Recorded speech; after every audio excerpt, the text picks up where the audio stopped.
કોલકાતામાં તબીબ સાથે દુષ્કર્મની ઘટનાના ગુજરાતમાં પડઘા પડ્યા। વડોદરાની સયાજી હોસ્પિટલના રેસિડેન્ટ તબીબોએ વિરોધ નોંધાવ્યો। રેસિડેન્ટ તબીબોએ ઓપીડીથી અળગા રહીને વિરોધ નોંધાવ્યો છે। બેનર અને પોસ્ટર સાથે રેસિડેન્ટ તબીબોએ વિરોધ નોંધાવ્યો।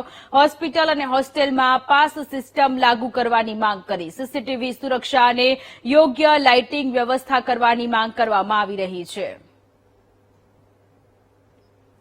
સંવાદદાતા માનુ ચાવડા આપણી સાથે લાઈવ જોડાયેલા છે। માનુ, કોલકાતામાં તબીબ સાથે જે દુષ્કર્મની ઘટના અને હત્યાની ઘટના ઘટી જેના પડઘા હવે ગુજરાતમાં પડ્યા છે।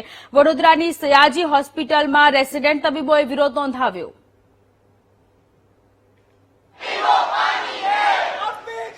સોનલ, કોલકાતાની જે ઘટના છે, મહિલા તબીબ ઉપર અત્યાચાર અને ત્યારબાદ એની હત્યા કરવામાં આવી, તેના ઘેરા પ્રત્યાઘાત અત્યારે વડોદરામાં પણ પડ્યા છે, ગુજરાતમાં પણ પડ્યા છે। આપ જોઈ રહ્યા છો એસએસજી હોસ્પિટલના રેસિડેન્ટ તબીબ જે આજે રોડ ઉપર ઉતર્યા છે, આજે હડતાલ પાડી અને ઓપીડીથી કામગીરીથી દૂર રહ્યા છે અને ન્યાય માંગી રહ્યા છે। કારણ કે જે રીતે નિર્મમ રીતે હત્યા કરવામાં આવી છે, રેસિડેન્ટ તબીબોની સુરક્ષા નથી, અનેક મુદ્દાઓ છે, એને લઈને આજે આ તમામ તબીબો છે એ દેખાવો કરી રહ્યા છે।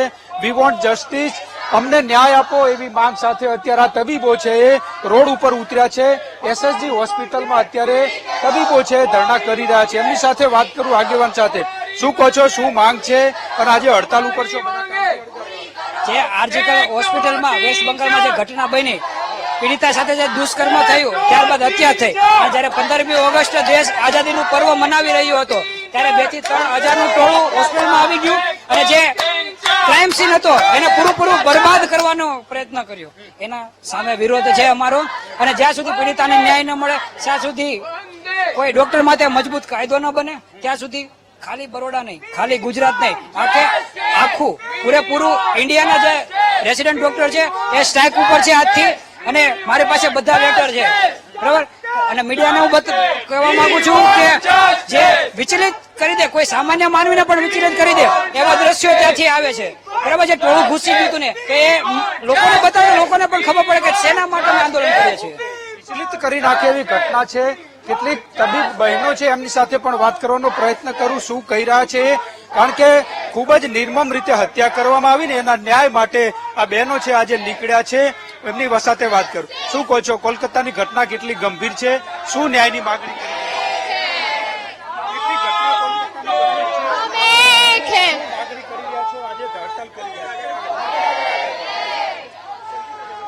हमारी मांगे यही है कि वेस्ट बंगाल में जो घटना घटी है वो दोबारा कहीं पे भी नहीं दोहरानी जानी चाहिए, जिसके लिए हमारी सिक्योरिटी की मांगे हैं। सिक्योरिटी बढ़ाई जानी चाहिए यहाँ पे। दूसरा, हमारी मांगे ये है कि हम उन कोलकाता के साथ आरजीकर मेडिकल कॉलेज के साथ जो वहाँ पे उनके साथ हुआ है, वहाँ के डॉक्टरों के साथ जो वो पीसफुल प्रदर्शन वहाँ पे कर रहे थे, पर उनके साथ आधी रात को जो घुस के मॉब ने वहाँ पे सारे सबूत मिटाने की कोशिश की है, साथ में डॉक्टरों पे हमला किया है, ये पूरे देश की आवाज है। हम अगर एक पे होगा तो हम सब साथ में ही खड़े रहेंगे और हम उनके साथ ही हैं। ये यही दिखाने के लिए है कि हम लोग सब एक साथ हैं और ये टॉलरेट नहीं किया जाएगा, ना आज, ना कल, ना आगे कभी भी। और આ જે તબીબો છે, રેસિડેન્ટ તબીબો, આજે આપ જોઈ રહ્યા છો કે મોટી સંખ્યામાં આજે રોડ ઉપર ઉતર્યા છે અને ન્યાયની માંગણી કરી રહ્યા છે કે અન્ય કોઈ તબીબ જોડે, અન્ય કોઈ દીકરી જોડે આવી ઘટના ન બને, એના માટે ન્યાય માટે માંગણી કરી રહ્યા છે। આજે હડતાલનું એલાન છે, ઓપીડીથી બંધ રાખી અને આજે એસએસજી હોસ્પિટલમાં રેલી કાઢી છે અને ન્યાય માટે આ તબીબો છે આજે રોડ ઉપર ઉતર્યા છે। જી સોનલ। માનુ, સવાલો ઘણા બધા થઈ રહ્યા છે, કારણ કે જયારે નિર્ભયા કાંડ થયો ત્યારે પણ આ જ પ્રકારની સ્થિતિ હતી, ત્યારે પણ લોકો રોડ રસ્તા પર ઉતરી આવ્યા હતા, પરંતુ જે કાયદા વ્યવસ્થાની જે સ્થિતિ છે, જે કાયદો છે, એવું લાગી રહ્યું છે કે એ ક્યાંક અત્યારે નબળો પડી રહ્યો છે। કારણ કે જો નિર્ભયા વખતે જે બદલાવો લાવવામાં આવ્યા છે, બદલાવોનું કડકમાં કડકપણે પાલન કરવામાં આવ્યું હોત તો અત્યારે આરજીકર હોસ્પિટલની એ ટ્રેની ડોક્ટર અત્યારે આપણી વચ્ચે હયાત હોત।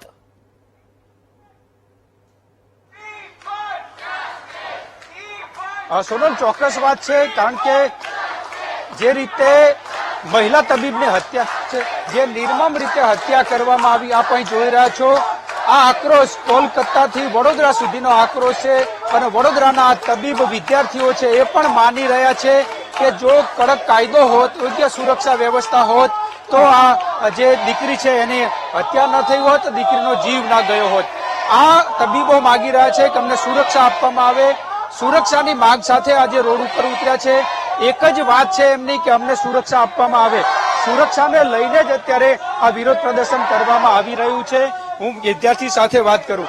શું કહો છો સાહેબ, જે મૃતક મહિલા છે તબીબ, એને સુરક્ષા મળી હોત, તબીબોને સુરક્ષા મળી હોત તો આજે એનો જીવ ના ગયો હોત? જીવ ના ગયો, સાચી વાત છે. આ ઉપરાંત ત્યાં આગળ હોસ્પિટલમાં શાંતિપૂર્વક રીતે ત્યાં આગળ તબીબી વિદ્યાર્થીઓ પ્રોટેસ્ટ કરી રહ્યા હતા, ત્યારે પણ 2 થી 3 હજાર ગુંડાઓ રાત્રે ઘૂસી ગયા હતા. પરમ દિવસ રાતની વાત છે. એનો મતલબ કે ત્યાં આગળ કોઈ પરિસ્થિતિ કંટ્રોલમાં નથી, પરિસ્થિતિ સુધારા પર નથી. આ વસ્તુ અહીંયા પણ ના થવી જોઈએ. એના વિરોધમાં અને ત્યાં ન્યાય પીડિતાને ન્યાય મળી રહે એટલા માટે આ સ્ટ્રાઇક છે. પીડિતાને ન્યાય મળે અને અન્ય હોસ્પિટલોની અંદર પણ રેસિડન્સ તબીબો ઉપર જે હુમલા થઈ રહ્યા છે, જે અત્યાચાર થઈ રહ્યો છે, દૂર થાય એના માટે થઈને આજે વાત કરી રહ્યા છે. જો પૂરતી સુરક્ષા મળી હોત તો આજે એ તબીબ દીકરી છે જીવતી હોત, એવું પણ આ જે ડોક્ટરો છે કહી રહ્યા છે. ખાસ કરીને દર્દીઓનું ભારણ સરકારી હોસ્પિટલમાં જે રીતે દર્દીઓનો ફ્લો આવી રહ્યો છે, 48 કલાક એમને નોકરી કરવી પડે છે, ત્યારે સુરક્ષાને લઈને આજે આ રેસિડન્સ તબીબો છે રોડ ઉપર ઉતર્યા છે અને ન્યાયની માંગ કરી રહ્યા છે. જી સોનલ. જી માનું આભાર તમામ વિગતો માટે.